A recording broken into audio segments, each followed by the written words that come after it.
They said the dog was too broken to save. They said the war had already won. But on the coldest night in Frost Valley, when the storm erased the road and fire swallowed the shelter, one man ran back into the darkness, not as a hero, but as a soldier who refused to leave anyone behind. This is the true magic story happened of a Navy when SEAL, two broken a souls war-scarred chose to K9 trust each named other. Blaze, and the miracle that happened when two broken souls chose to trust again. If you believe that loyalty can survive trauma, that hope can rise from ashes, and that miracles still walk among us, subscribe now and stay with us for more stories that restore faith in humanity. Snow drifted gently across Frost Valley, soft as breath against the cold morning air. Ethan Ward drove slowly along the narrow mountain road, the tires of his battered gray pickup cutting thin lines through the fresh powder. The world outside was quiet, too quiet for a man whose ears still rang with memories of explosions half a world away. Ethan sat tall in the driver's seat, though his posture carried a weight that discipline alone could not correct. At 32, he was powerfully built, with broad shoulders and sinewed arms that spoke of years of relentless training. His skin, once tanned by desert suns, now held a pale winter cast, yet the sharp angles of his jaw, the straight bridge of his nose, and the rigid set of his mouth made him look like someone carved rather than born. His hair was dark brown, cropped close in military fashion, streaked with hints of early gray at the temples, a reminder of years compressed into moments no man should endure. His eyes, steel blue and always searching, carried an exhaustion deeper than sleepless nights. Trauma lived behind them, like a shadow that never stepped far. Ethan was a Navy serviceman, a disciplined operator forged in structure and purpose, but the ambush in Al-Shireen had carved something out of him. It left a silence nothing could fill. He had been the last man standing when chaos swallowed his team. He had felt their final breaths, heard the last broken radio call, seen the flash that ended a life he had sworn to protect. Since then, he had lived like a ghost in motion, drifting from town to town without destination.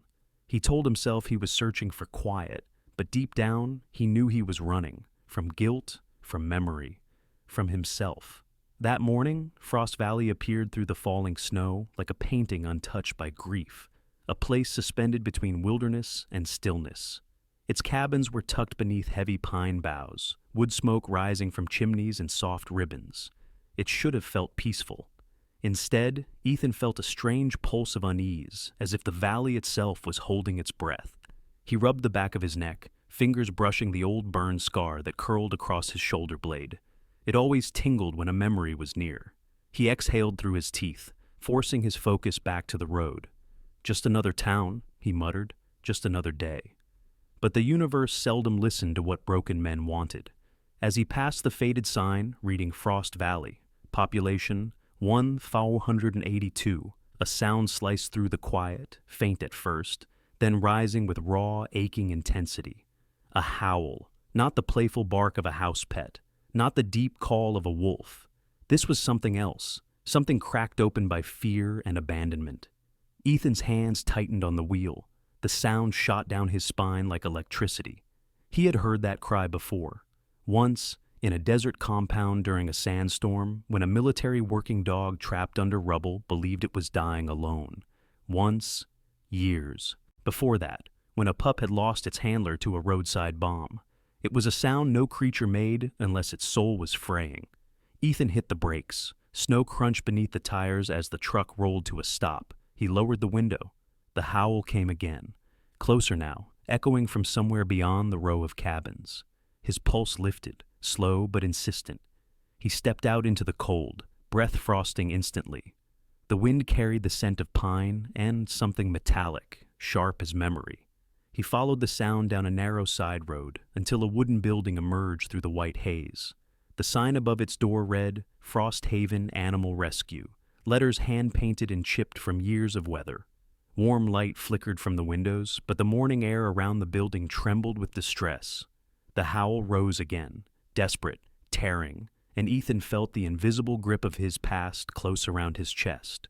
His boots crunched across the frozen ground as he approached the fence. He didn't know why he moved closer. He only knew he couldn't walk away. At the gate, an elderly woman stepped out quickly as though startled by the noise. She was short, Wrapped in a wool cardigan too thin for the weather, her white hair pulled into a loose coil. Her face was lined but gentle, shaped by decades of resilience. Her name would come later, but in that moment, she was simply a silhouette bracing against the cold. She looked toward the kennels, worry tightening her features. Ethan stayed still, not wanting to intrude, but something in his stance, straight spine, soldier's poise, caught her attention. Her eyes narrowed as if studying the unspoken heaviness he carried. He wasn't aware she was watching him. He was too caught in the pull of that cry. It happened again, and his breath hitched like an old wound reopening. He pressed a hand to the hood of the truck, grounding himself. His mind slipped back to Al-Sharan, the dust storm swallowing vision, the sound of mortar fire, and somewhere in the chaos, a wounded K-9 calling for a handler who never answered. Ethan swallowed hard, forcing the memory back into its dark corner. Not now, not here. But he knew he couldn't leave.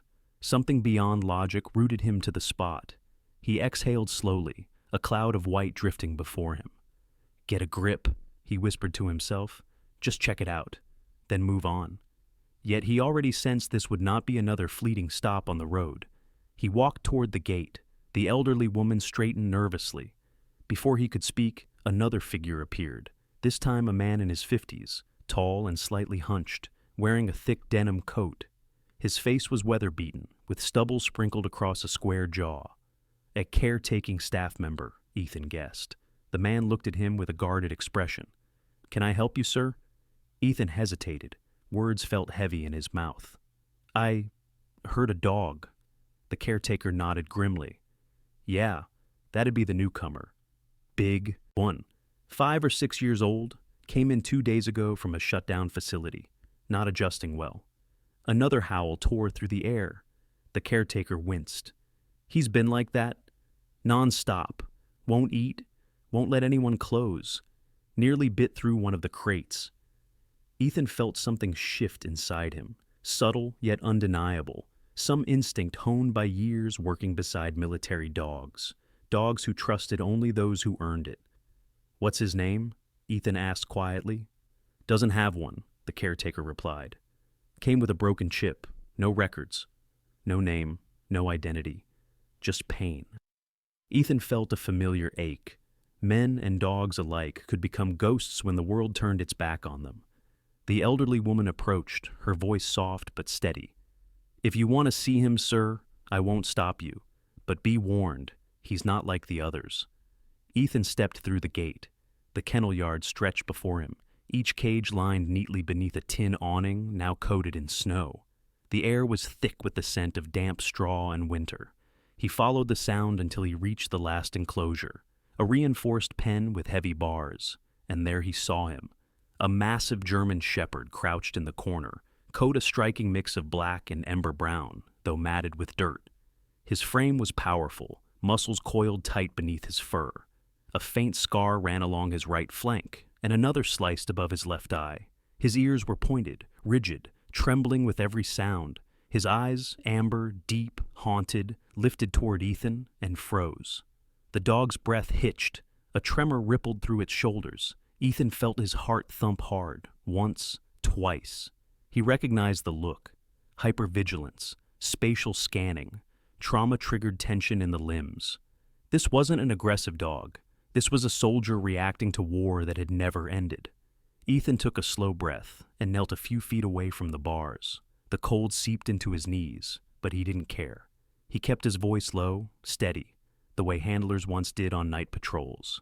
"Easy," he murmured. "I'm not here to hurt you." The shepherd didn't growl. He didn't lunge. He simply watched, trembling, confused by a calm he didn't understand. Ethan's throat tightened. "Where have you been, boy?" he whispered. "What did they do to you?" He felt the woman and caretaker watching him, but the world narrowed until only he and the dog existed. A soldier and a fallen partner. Two beings carved by the same darkness. He spoke again, softer. "You're safe now?" The shepherd's ears twitched. For a moment, just a heartbeat, his trembling eased. Ethan exhaled. Something inside him, something sealed shut since the day he walked out of Al-Sharan alone, shifted. And though he didn't yet know the dog's name, or his story, He knew one truth with absolute certainty. This was not the place he would leave behind.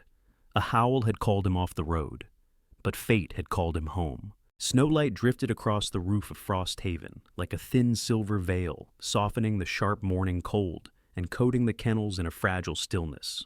The rescue shelter looked calm from the outside, but inside its aging wooden walls, a storm trembled quietly behind steel bars. Ethan Ward stepped through the doorway with careful deliberation, boots brushing the melting snow from the entry steps as he followed the faint echo of a low, broken growl. The smell of disinfectant mixed with wet fur lingered heavily in the air. His breath fogged the chilly hallway, yet the real cold lay deeper, inside the creature waiting at the end of the kennels.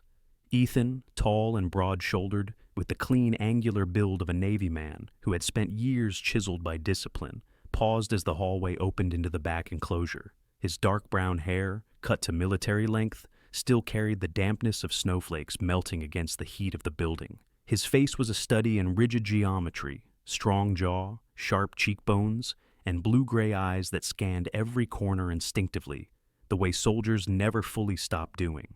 But today, those eyes held something else beneath their hyper-awareness, a flicker of recognition he did not yet understand. The old caretaker, Mr. Halvers, walked ahead of him. He was a tall man in his late 60s with thinning white hair, a kindly but exhausted face, and a stiff gait from years of lifting crates heavier than his bones deserved. "He's in the isolation pen," Halvers said, voice low. "Came in 3 days ago, and we've had nothing but trouble since. Nearly tore through the travel crate, bit a handler's jacket clean in half." Ethan nodded silently. He wasn't judging. Dogs broke under trauma just like men did. He could see Halvers watching him from the corner of his eye, the caretaker studying the squared posture, the way Ethan's shoulders sat high and tense, the military precision in every step. Soldiers had a kind of aura, carved from places they didn't speak of. As they reached the final door, a sharp bark cracked the air, followed by a guttural snarl. Halvers startled slightly. Ethan did not. He recognized the sound instantly. Panic. Terror wrapped in a defense reflex. An animal trying to scare away ghosts only it could see. Halvers pulled the bolt. "Be careful," he murmured. "He's been through hell." Ethan stepped through, and there he was. Blaze. The dog crouched in the furthest corner of the reinforced kennel, massive body coiled like a spring waiting to snap. His coat, black streaked with burnished copper, should have gleamed with the proud sheen of a working dog, but now it lay dirty, rough, uneven. Scars dotted his flank like faded battle maps. One fresh wound still reddened the fur along his shoulder. Blaze was no ordinary dog. Even in distress, Ethan could see the unmistakable build of a SEAL K9. Deep chest, thick muscle across the neck and shoulders, powerful haunches bred for sprinting and lunging through gunfire and debris. But it was Blaze's eyes that held Ethan captive, amber, wide, burning and drowning at once. Eyes that had looked upon explosions, collapsing buildings, perhaps a handler bleeding out. Eyes holding memories too heavy for any animal to carry. Blaze growled again, low and shaky, but not with anger, with fear. Ethan knew the difference in his bones. The dog trembled, but his gaze never left Ethan's face. That was the first sign. Dogs in panic usually looked everywhere at once, not Blaze. He stared as if searching Ethan's features for an answer to a question he had been asking for years. Ethan dropped slowly into a crouch, movement controlled with the instinct of a man who had approached wounded war dogs before. Halvers sucked in a breath behind him, ready to warn, to pull him back. Ethan raised one hand slightly, not to touch, just to show space. "Easy," he said, voice low, rough, grounding. Blaze froze. The air shivered. Ethan's tone had been accidental, an old handler's cadence slipping through decades of training. The kind of voice used on night missions to soothe a dog who sensed danger before men did. Blaze's trembling grew sharper, then stopped. His growl choked into silence. His breathing hitched. Halvers blinked hard. "What the—" Ethan didn't move closer. He simply held the dog's gaze, letting Blaze decide the rest of the world wasn't a threat. Inside, Ethan felt his chest tighten painfully. He had not heard that broken sound, a dog choking on its own terror, since the ambush in Al-Shireen 3 years earlier. He had lost a dog there, a partner, a friend whose body he carried through smoke until he collapsed from blood loss. Blaze lowered his head slightly, not submissive, just confused, curious. A dog remembering something it shouldn't need to remember. Halvers whispered, He's never done that for anyone. Ethan swallowed the knot rising in his throat. He's not angry, he said, eyes never leaving Blaze. He's scared. Someone trained him for war, and someone broke him. Slowly, cautiously, Ethan lowered his voice even more, letting the gentle gravel of old command slip in. Sit. It wasn't a demand. It was an invitation. Blaze tensed, his muscles quivered, and then, like an instinct that had lived dormant inside his bones, the dog eased onto his haunches. Halvers cursed under his breath, shocked. Ethan exhaled, not in triumph, but in heartbreak. Blaze sat perfectly still, amber eyes burning into Ethan's soul, as though trying to reach through him. Ethan recognized that look too, the way someone drowning grabs the nearest light, because for an instant he saw himself reflected back, shattered, searching, fighting ghosts. A bond flickered between them, sudden and ancient. Not human and dog, soldier and soldier. Ethan felt a tremor course through his hands, the kind he usually hid behind a calloused stoicism. His mind flashed through fragments, gunfire, the night vision glow, the heat of a desert explosion, the weight of a dying K9's body. He had not allowed himself to feel these memories for years, but Blaze stirred them effortlessly. Blaze sniffed the air, leaning ever so slightly forward. Halvers whispered, "What is he doing?" Ethan didn't need to think. "Recognizing me?" he murmured. "Not me exactly, but something familiar." Blaze edged closer to the bars, not touching, but listening with his entire body. Ethan felt the fragile thread forming between them, delicate but unmistakable, a thread woven from loss, scars, and the instinct of survivors who understood each other before words ever existed. Ethan whispered, "Good boy." Blaze's ears perked, but he didn't look startled. He looked relieved, as if someone had finally spoken the right language. Ethan inhaled deeply, and for the first time in years, the breath didn't hurt. Halvers straightened slowly. "If I didn't see it myself, I wouldn't believe it. He won't calm for anyone, but you, he acts like he's known you forever." Ethan stood carefully. Blaze's gaze followed him, desperate not to lose the one point of quiet he had found in months. Ethan's heart clenched. What's going to happen to him? Halvers hesitated long enough for Ethan to know the answer was bad. "We'll try," Halvers said, voice heavy. "But he's listed as aggressive. If he can't pass behavioral checks..." Ethan's jaw tightened. Blaze whimpered softly, the sound of a creature begging not for life, but for one more reason to trust. Ethan stepped closer to the bars. "Hey," he murmured, "you're not done yet." Blaze's trembling eased again, and just like that, Ethan knew leaving Frost Haven was no longer an option. He didn't know Blaze's full story. He didn't know why fate had aligned their brokenness in this forgotten mountain town. But he knew with absolute clarity that this moment was not chance. It was a calling, a soldier's instinct, a promise forming in silence. Two wounded souls recognizing each other in the dark. Snow drifted softly across Frost Valley beneath a pale winter sun.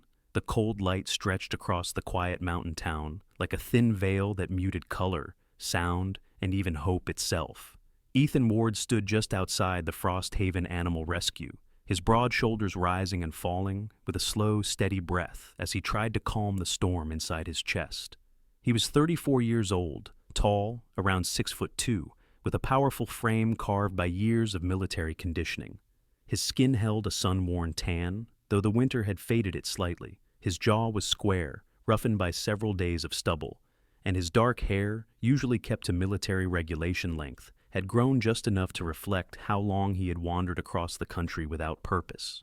There was something sharp yet haunted in his blue-gray eyes, the kind of gaze that had seen war at close range and had never entirely escaped it. Ethan had the posture of a soldier who refused to let life break him, yet every movement hinted at a man carrying invisible fractures.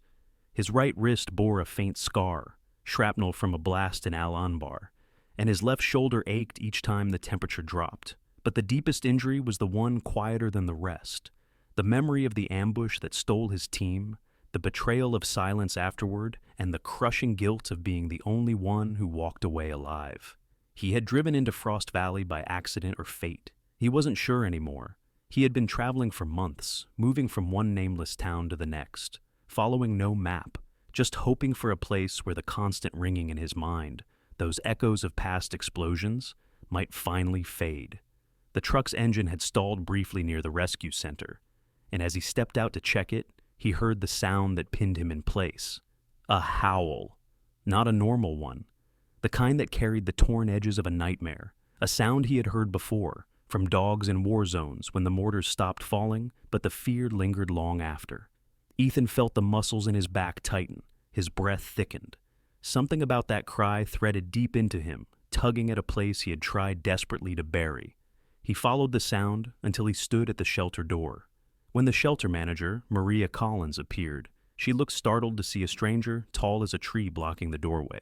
Maria was in her mid-50s, short and round, her cheeks flushed from rushing between rooms. Her gray hair was tied in a messy bun, and her brown eyes were gentle but exhausted. An exhaustion deeper than lost sleep. The exhaustion of someone running a place with too little funding and too many hearts depending on her. "You're new," she said, pulling her maroon cardigan tight. Ethan nodded once. "I heard a dog," Maria sighed, rubbing her forehead.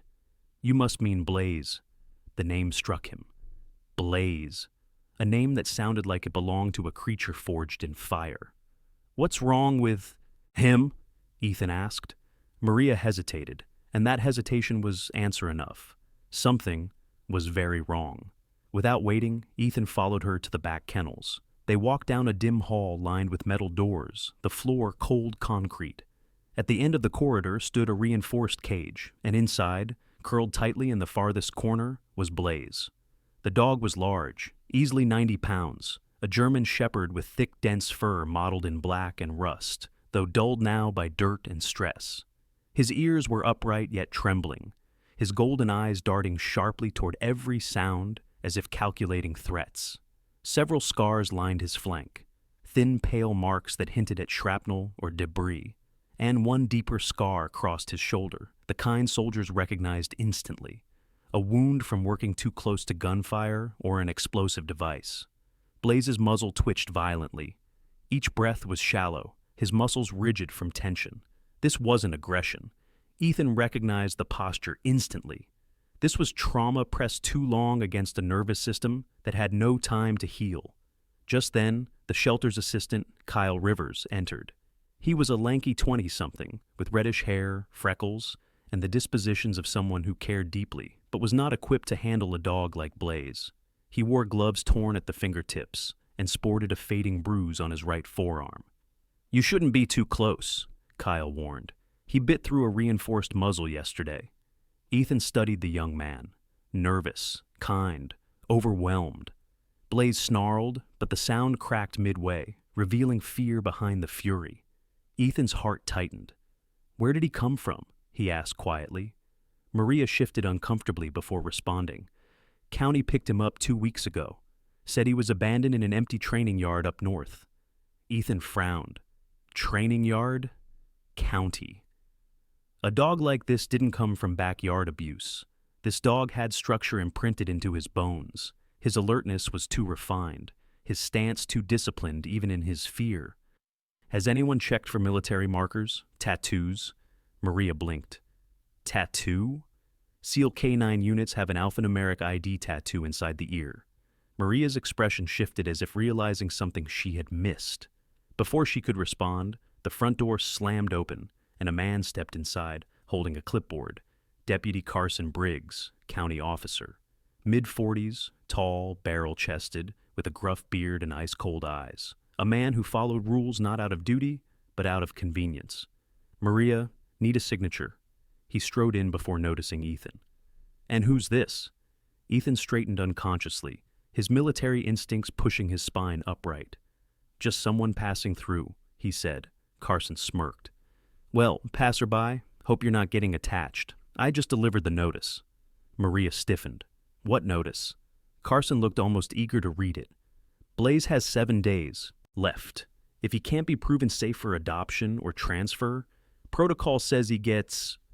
He drew a finger across his throat. Blaze let out a low, shaking whine. Ethan felt something inside him snap tight. 7 days, he said, voice dangerously quiet. Carson shrugged. Rules. Ethan stared at Blaze, at the dog's trembling body, at the deep wounds hidden behind those bright amber eyes. 7 days. 7 days to prevent the destruction of a creature that had likely given everything for people who now didn't even know where he was. Ethan stepped closer to the cage, ignoring Kyle's sharp inhale. Blaze's ears twitched, his body tensed. Ethan sank into a crouch, making himself smaller, his eyes steady but soft. He didn't speak at first. He let silence settle. Let Blaze measure him. Let instinct do the work words could never do. Slowly, Blaze's growl softened, his breathing slowed by a fraction. Ethan whispered, voice deep, low, controlled, the tone soldiers used with K-9 partners in the field. Easy, boy. Blaze froze. His eyes widened, and he inhaled sharply through his nose. Recognition, not of Ethan himself, but of the cadence, the timbre, the command tone belonging to someone who had once kept him alive. Maria and Kyle exchanged stunned glances. Blaze's body lowered, no longer pressed rigid to the wall. Ethan pressed one hand against the floor, palm open, non-threatening. Blaze inched forward, hesitant but drawn by something older than memory, trust conditioned in battle. Ethan swallowed hard. A quiet pain flickered in his gaze. The dog reminded him of too many ghosts, too many soldiers who didn't make it back. He whispered, "He's scared, not dangerous." Carson rolled his eyes. "Makes no difference. 7 days." Ethan stood slowly, facing Maria. "Let me work with him." Maria blinked. "Work with him? Train him, stabilize him, whatever it takes." She hesitated. Ethan didn't. "I was SEAL team. I know what he is." Carson snorted. "Even if he's military, he's broken." Ethan turned sharply, jaw clenched. "We don't throw away the broken ones." His voice reverberated through the room like a weight. Maria exhaled shakily. "Ethan, we don't have staff, supplies, or space. And we don't know you." "Then let me stay," he said softly. "I'll work, repairs, transport, anything. Just give me time with him." Blaze let out a soft, yearning sound, the first not twisted by fear. Maria rubbed her temples, torn between risk and instinct. She finally nodded. "Fine. 7 days. But, Ethan, if he hurts someone, he won't, not with me." They shook hands. Carson muttered something under his breath and stalked away. Kyle sighed with relief. Ethan turned back to Blaze. In those trembling amber eyes, he saw a reflection. Not of a dog, but of himself. A soldier who survived what should have ended him. A fighter crushed under memories too heavy to carry alone. "Ethan," whispered almost silently, "we'll fight this together." And somewhere in the back of the kennel, Blaze's tail moved, one small, fragile inch. A storm gathered over Frost Valley, its first whisper brushing against the mountains like a warning carried on a cold breath. By dusk, the sky had turned the color of bruised iron, and the wind prowled through the narrow roads with a low, feral hum. Inside, Frost Haven Animal Rescue, Ethan Ward stood near the window, his tall frame tense, watching snow swirl in violent spirals beyond the frosted glass. The air inside smelled faintly of pine cleaner and old wood, but beneath it was the familiar, metallic scent of impending danger. Something his instincts, honed by years of war, recognized instantly. Ethan, 34, with a soldier's build and discipline carved into every movement, felt the storm the way he used to feel, battles before they erupted. 6'2", broad shoulders, close-cropped dark hair now damp from earlier snowfall, and those blue-gray eyes, sharp yet perpetually shadowed by what he had survived, narrowed as another gust thrashed the roof. His jaw clenched, the scar at his temple tightening as memory flickered. Iraq. The desert. A night when the wind had screamed exactly like this moments before. An IED tore the world apart. He swallowed hard, grounding himself. He was not back there, not tonight. But the storm pressed against him like an old ghost tapping his spine. Blaze, the 6-year-old German shepherd, strong, muscular beneath his thick black and rust coat, paced his kennel with uneasy steps. His ears jerked at every rumble, his amber eyes darting sharply. The scars along his flank and shoulder seemed to twitch under his trembling muscles. Though Ethan had spent the last days rebuilding the dog's shattered sense of safety, something about tonight unraveled Blaze from the inside out. Trauma had a way of remembering even when the mind wished to forget. Ethan knelt near the cage. "Easy, Blaze. We've been through worse." But the minute the wind slammed against the building, Blaze flinched violently, tail tucking hard beneath him. Ethan's voice softened into the exact low tone used by SEAL handlers in combat. Calm, firm, familiar. Blaze responded, just barely, his breathing slowing enough for Ethan to see the focus return to the dog's eyes. Yet, underneath, panic still simmered like a fuse waiting to ignite. Inside the shelter office, Maria Collins, the middle-aged, round-faced manager with warm brown eyes and weary hands, sorted through inspection documents. The overhead lights flickered twice. "This storm is going to kill the power again," she muttered. Her gray hair, barely held by a loose bun, shook with every frustrated movement. Stress lined her forehead more than age ever had. Her voice carried the fatigue of someone who had fought too long to keep the shelter alive. Her assistant, Kyle Rivers, young and freckled with anxious green eyes, rushed inside, holding a box of emergency lights. He wasn't tall, around 5'8", and though he was thin, the slight stoop of his shoulders made him look even smaller. "The generator's coughing again," Kyle said. "If it fails tonight—" He didn't finish the sentence. Maria didn't need him to, but Ethan heard it from across the hallway. Generator, failure, storm, fire hazards. Another trigger chain formed in his mind, each word clicking into place with military precision. His posture straightened, and he scanned the building, mentally mapping exits, weak points, and risks the way he used to prepare villages before nighttime raids. A soldier's vigilance never retired. It only dulled until danger woke it again. Kyle approached cautiously. "Ethan, do you think Blaze will pass tomorrow's test? The inspectors don't budge on protocol." Ethan didn't look away from the dog. "He'll pass." His voice was calm, but inside, uncertainty gnawed. Blaze was improving. He followed commands. He trusted Ethan more each day. But trauma had no sense of timing, and tonight's storm, the worst in months, threatened to undo what little progress they had secured. Blaze let out a sudden sharp bark as thunder cracked overhead, a sound so violent it rattled the glass. Ethan felt the vibration travel through his boots. Then he heard it, something subtle but unmistakable. The brittle pop of old wood shifting under pressure. Maria froze. "The roof?" Before she could finish, a blinding white flash illuminated the entire valley. Lightning struck the far side of the property. The ground shook like a drum hit by a giant's fist. A second later came the explosion of sound, raw, crushing thunder that tore through Blaze's fragile nerves like shrapnel. The dog slammed against his kennel door, eyes wild, chest heaving. The building went dark. The generator sputtered, hiccuped, then died. Emergency lights flickered to life, painting the world in a harsh red glow that felt more like a battlefield than a rescue center. Then Ethan smelled it. Smoke. Not a lot. Just the faintest acrid ribbon creeping under the wind. Maria's voice trembled. "No! No, God, please! Not a fire!" Kyle ran toward the back window. "The old storage barn! It's burning!" In a flash, Ethan was already moving down the hallway, boots hitting the concrete with heavy urgency. Blaze barked hysterically, slamming his body into the metal lattice. The crackle of flames grew louder. Outside, the storm turned feral. Snow whipped sideways, lightning chasing itself through black clouds, wind howling like an ancient thing awakened. Maria screamed from behind. "Ethan! The flames are spreading to the animal wing!" And then it happened. A deafening thunderclap split the sky. Too close, too heavy. Blaze, already on edge, let out a terrified snarl, then threw his full weight at the weakened door latch. Metal screeched. Ethan heard it, but was already halfway to the barn. One more slam. Then the latch snapped. The door burst open. Blaze bolted into the storm.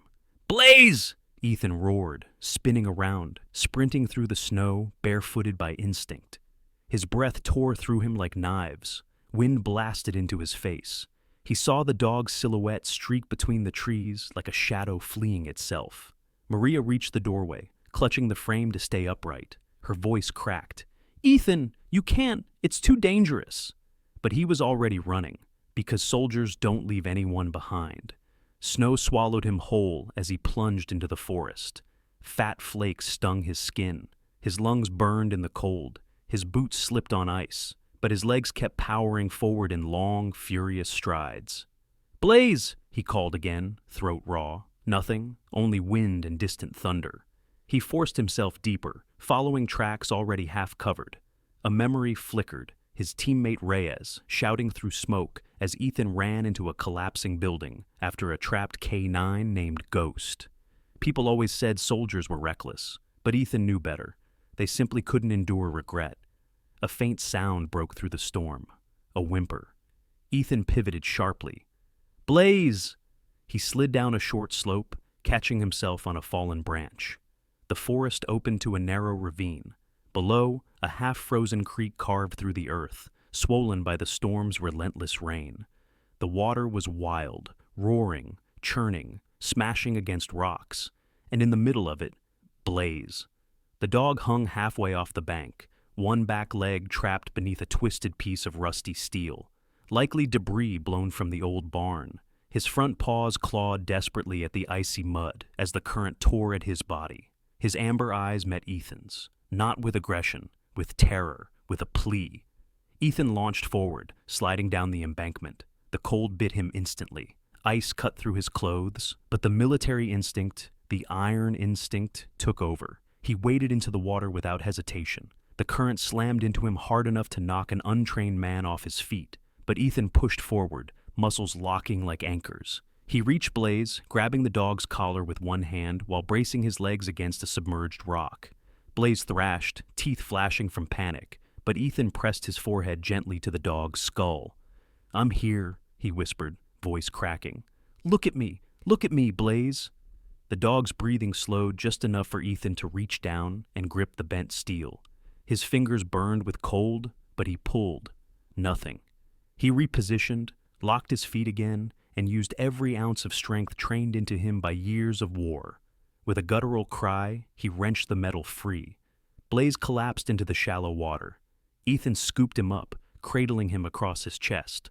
The dog trembled violently, his head pressing into Ethan's shoulder, eyes squeezing shut against the roar of the storm. "You're not alone," Ethan whispered, voice shaking. "I've got you.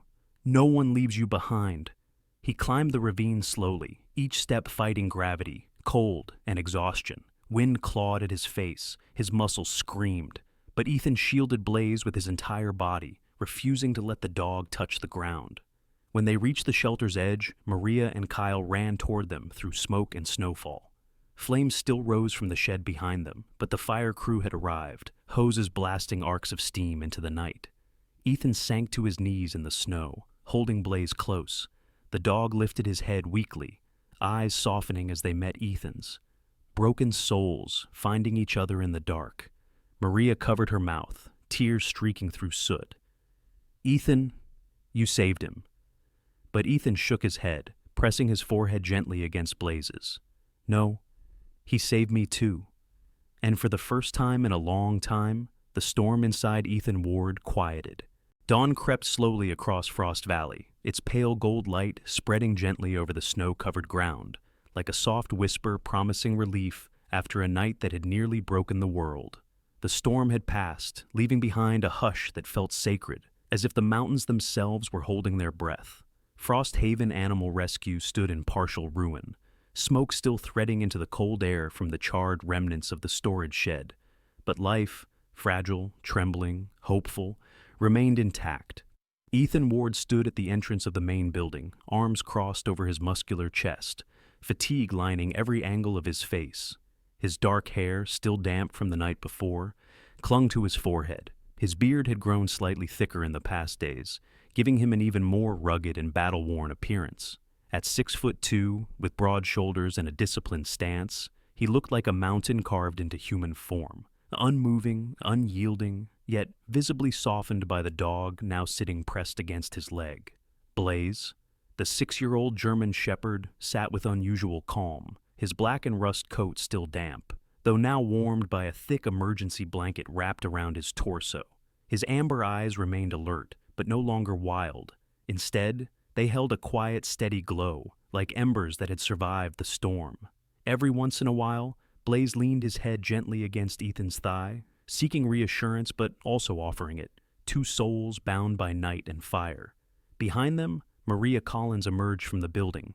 The woman, in her mid-50s, had changed into fresh clothes, a long brown wool coat and thick gloves. Her face looked paler than usual beneath her silver-streaked hair, and exhaustion clung to the corners of her eyes. Yet beneath that fatigue rested something brighter: gratitude, awe, maybe even renewed faith. "They'll be here soon," she said softly. "The inspectors." Ethan nodded, steady but restless. Maria added, voice trembling with relief, "He saved them all, Ethan. The animals. They're alive because of you and Blaze." Ethan didn't respond right away. He stared toward the horizon where the sun was finally peeking above the ridge. "He saved me too," he murmured, his voice soft enough that it nearly vanished into the morning air. A car approached from the road, snow crunching beneath its tires. Then another, and another. Ethan's eyes narrowed.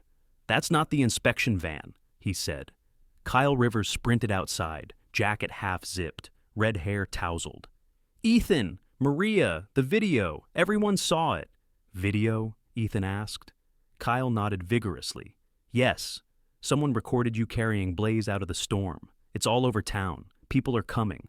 And indeed, they were. Trucks, SUVs, old sedans, all pulling in, one by one, filling the lot with curious faces, tear-streaked eyes, and murmurs of disbelief. Some brought blankets, others carried bags of dog food. A few held handmade signs that read, "Thank you, Ethan and Blaze," or "Save Frost Haven."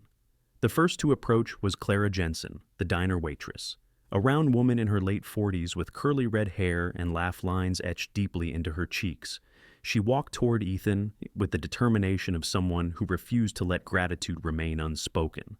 "You're a miracle, you know that?" she said, voice trembling. Ethan shook his head. "Just did what anyone would." Clara gave him a firm look. "Don't lie to an old woman. I've lived long enough to know heroes when I see them." She knelt to pet Blaze, who lowered his head respectfully.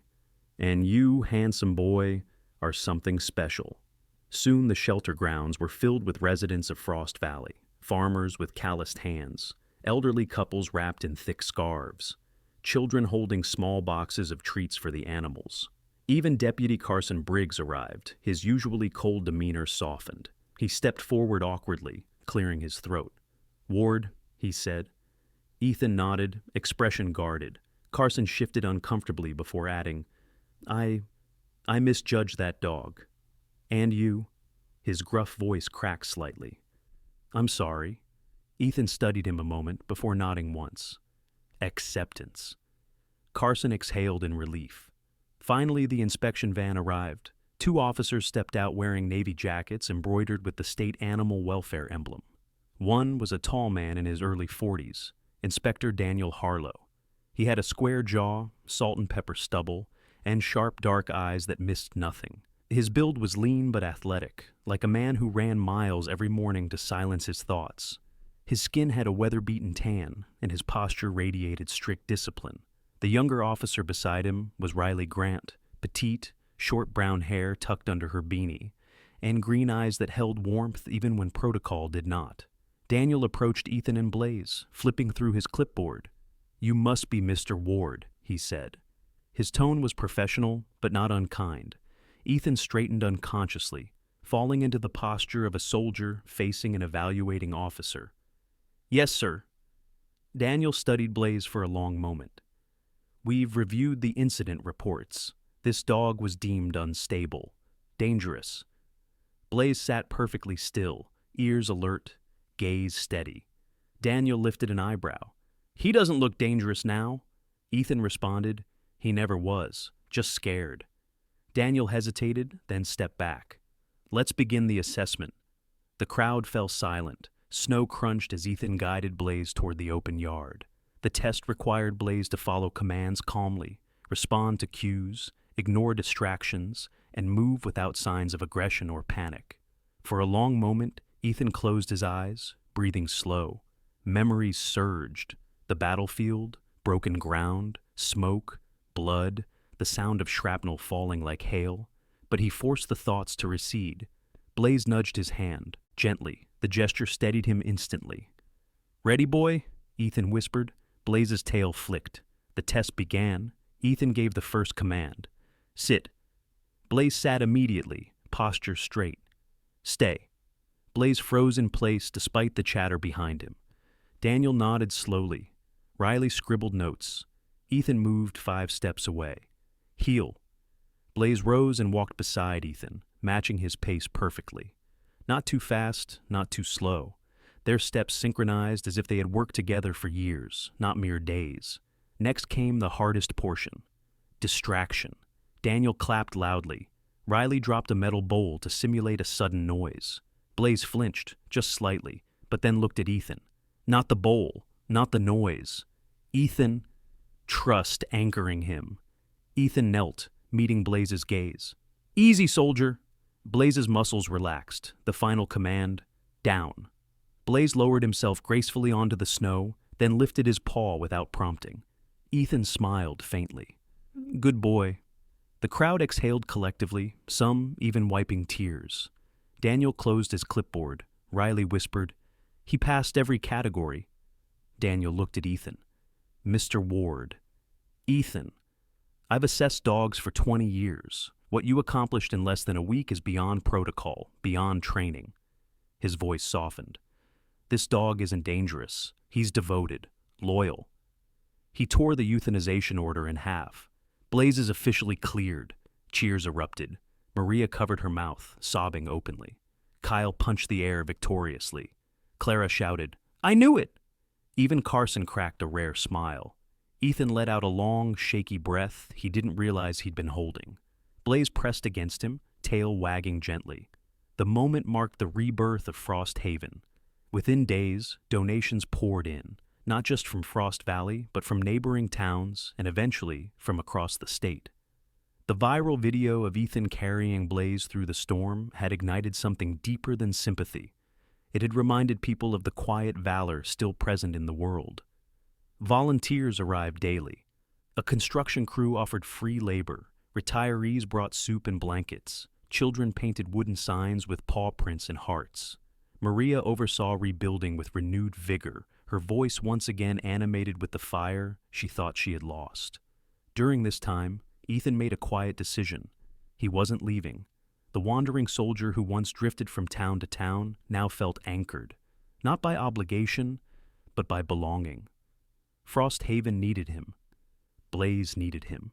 Healing, he realized, was not found by running from the past, but by standing still long enough to let something good take root. On the morning reconstruction finished, Ethan stood beside Maria, Kyle, and a small crowd of townsfolk outside the newly built kennels. Maria had tears in her brown eyes as she handed Ethan a folder. "I'd like you to stay," she said, softly. "As our head trainer." Ethan blinked. "Maria, you already saved this place," she continued. "Let us give you a place too." He accepted. From that day on, Blaze became more than a survivor. He became a therapy dog for veterans passing through Frost Valley, men and women with haunted eyes like Ethan's, carrying burdens too deep for words. Blaze approached each one gently, sensing their wounds as if they were written in the air, and rested his head against their knees until their breathing eased. He saved them in ways doctors couldn't. Ethan, watching quietly from the doorway, felt something he hadn't felt in years: purpose, peace, a home built not from walls, but from connection. One evening, as winter began to loosen its grip, Ethan hiked with Blaze to the ridge overlooking the entire valley. Snow glittered faintly under the rising sun. The sky glowed pink and gold, spilling warmth into a world that had nearly frozen in despair. Ethan rested a hand on Blaze's back. The dog leaned into him. They stood together in silence, two broken souls no longer wandering. Found, whole, family. Sometimes we wait for miracles to arrive with thunder and light, believing they must be loud and unmistakable to be real. But this story reminds us that miracles often come quietly, on four legs, through steady hands, or in the courage to stay when running away feels easier. Ethan did not erase the past, and Blaze did not forget the war. Instead, they learned that healing does not mean becoming unbroken again. It means choosing to stand together despite the cracks. In that choice, grace found them. In our daily lives, many of us carry unseen battles. We walk through storms no one else can hear, holding pain that feels too heavy to name. This story is a reminder that you are not weak for feeling broken, and you are not alone for struggling. Sometimes God does not calm the storm around us. Sometimes He sends someone or something to walk through it with us, step by step, until the night finally gives way to light. If this story touched your heart, let it be a small reminder to look again at the people, the animals, and the quiet moments around you. Share this story with someone who might need hope today. Leave a comment and tell us where you are watching from and what part of the story spoke to you. And if you believe in stories of kindness, second chances, and quiet miracles, please subscribe to the channel so you won't miss the next one. May God bless you, protect your loved ones, and bring light into every valley you are walking through.